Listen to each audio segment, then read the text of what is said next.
हाँ जी, तो next type के जो वर्ड प्रॉब्लम्स आते हैं वो आते हैं प्रॉब्लम्स बेस्ड ऑन एज। मतलब वो एज बताते हैं कि फादर की एज इतनी है, मदर की एज इतनी थी, और 4 इयर्स पहले इतनी थी, 5 इयर्स के बाद इतनी हो गई। तो उस टाइप के क्वेश्चन अपन सॉल्व करते हैं। ठीक है, फर्स्ट एग्जाम्पल देखना, 5 इयर्स हेंस। हेंस मतलब आज के बाद के 5 साल, मतलब आज से 5 साल बाद। Father's age will be 3 times the age of his son. Will be मतलब फ्यूचर में होने वाला है। 5 years hence, father's age will be 3 times the age of his son. Correct. 5 years ago, father was 7 times as old as son. Find their present ages. Correct. First example देखते हैं. Suppose age of father today. Present की अपन age decide करते हैं. ठीक है. Find their present ages. Father की x है, father की एज है x और सन की age today this is let's say y।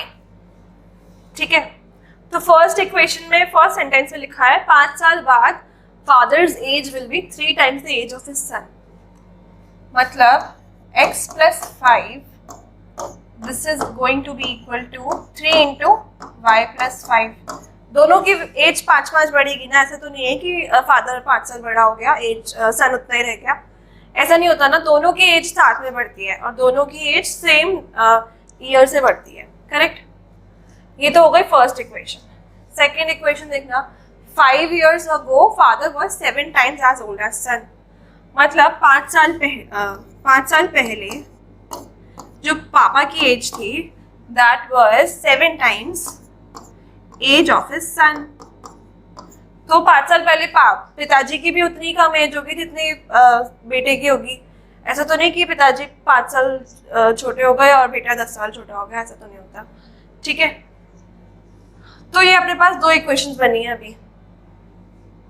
तो यहाँ पे मेरे को दिख रहा है कि x x दोनों साथ में है, और ये तो मैं क्या करूँगी, सिंप्लीफाई नहीं करूँगी अभी, मैं पहले इनको सब्ट्रैक्ट कर दूंगी। सब्ट्रैक्ट प्लस माइनस माइनस, ये x x कैंसिल हो गया। 5 plus 5 10, यहाँ पे 3y minus 7y, this is minus 4y। 15 plus 2 जगह माइनस नहीं आएगा, यहाँ पे एक ही जगह माइनस आएगा, समझ रहे हो।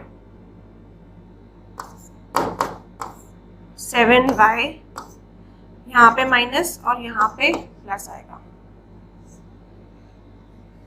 10 इज इक्वल टू यहाँ पे माइनस 4y और यहाँ पे प्लस होगा 15 plus 35, this is coming out to be 15 plus 35 is 50। इसको इधर लेके जाएंगे तो 4y is coming out to be 40, तो y कितना आ गया 10।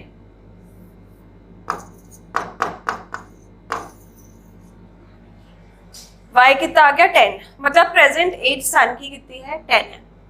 अभी इसमें लिखा है कि 5 साल बाद 3 टाइम्स होनी चाहिए। क्या करें अपन, y को सब्स्टिट्यूट कर देते हैं। ठीक है, कुछ सबको छोड़ के y को सब्स्टिट्यूट कर दो, तो x plus y is equal to 3 into 10 plus 15, this is 45।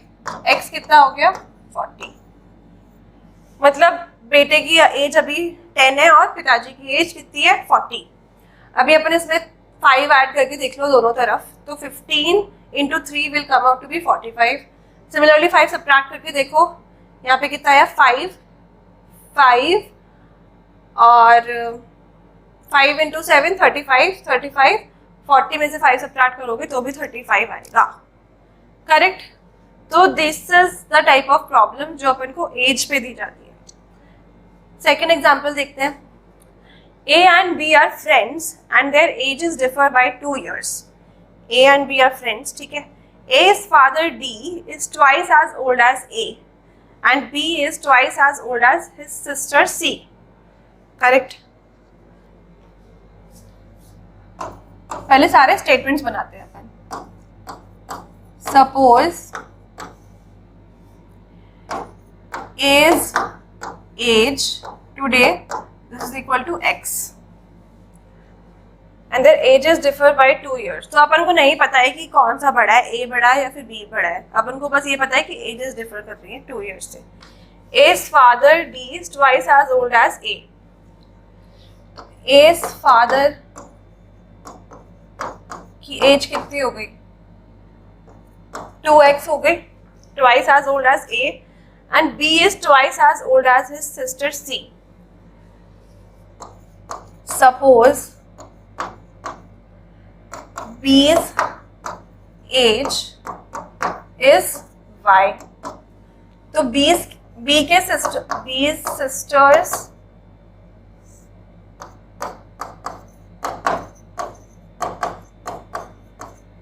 sisters as कितनी होगी?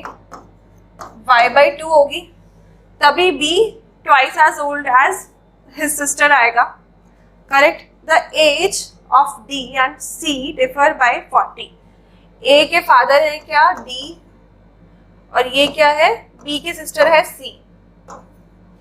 ठीक है. तो अपन को दे रखा है नेक्स्ट स्टेटमेंट पे the age of d and c differ by 40 years. मतलब 2x minus y/2 this is what? 40. और अपन को क्या दे रखा था? एक x minus y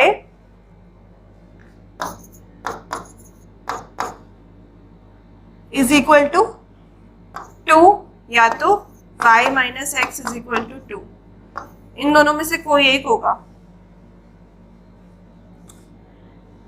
इसको मैं इक्वेशन नंबर 1 बोलती हूँ, इसको equation number 2 and this is equation number 3. पहले अपन 1 and 2 सॉल्व करते हैं. 1 and 2. 2x minus y/2 is equal to 40 and इसको मैं 2 से मल्टीप्लाई कर रही हूँ. 2x minus 2y this is equal to 4. Subtract करो या फिर क्या करें? फर्स्ट वाली इक्वेशन को 2 से मल्टीप्लाई करो. 4x minus y is equal to 80 and x minus y is equal to 2. Subtract करो. माइनस प्लस माइनस इधर cancel. 3x is equal to 78. x कितना आया? 26. x is A's age. x 26 आया. इस इक्वेशन से y कितना आएगा? 24. ठीक है. ये तो हो गया इक्वेशन नंबर 1 and 2 का. इक्वेशन नंबर 1 and 3 का देखते हैं.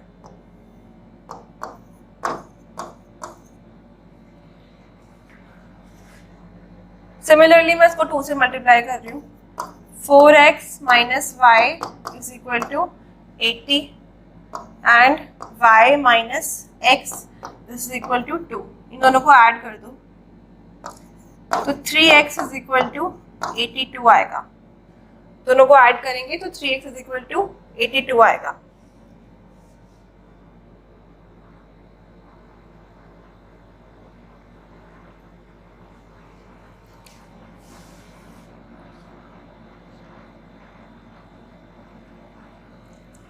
करेक्ट है. 3x इज इक्वल टू 82 आया. x इज इक्वल टू 82/3 आया. सब्स्टिट्यूट करोगे इस वाले इक्वेशन में तो y कितना आएगा?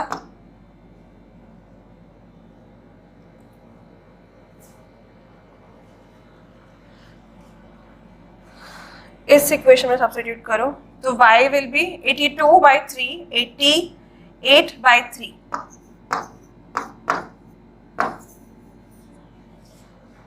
तो ये भी एक ऑप्शन, ये भी एक आंसर है क्योंकि इन लोगों ने स्पेसिफाई नहीं किया कि एज किसकी बड़ी है किसकी छोटी है. तो but this is like a fraction वाला आंसर. तो more appropriate answer will be this, but this is also correct. This is not wrong क्योंकि कुछ गलत नहीं है इसमें. एज नेगेटिव में नहीं आ रही है. ऐसा नहीं है कि एज नेगेटिव में आ रही है तो प्रॉब्लम होना चाहिए. But this is also an an answer. ठीक है, तो ये हो गए अपने प्रॉब्लम्स ऑन एजेस की एज बेस्ड प्रॉब्लम्स कैसे देते हैं। अभी इसके बाद आप होमवर्क कर सकते हो। आर.डी. शर्मा का होमवर्क है एक्सरसाइज 3.9 से 6 to 13 क्वेश्चंस सारे करने हैं, ये नहीं केवल 6 और 13 सारे। एक्सरसाइज 3.3 एनसीईआरटी की और एक्सरसाइज 3.4 एनसीईआरटी की। करेक्ट।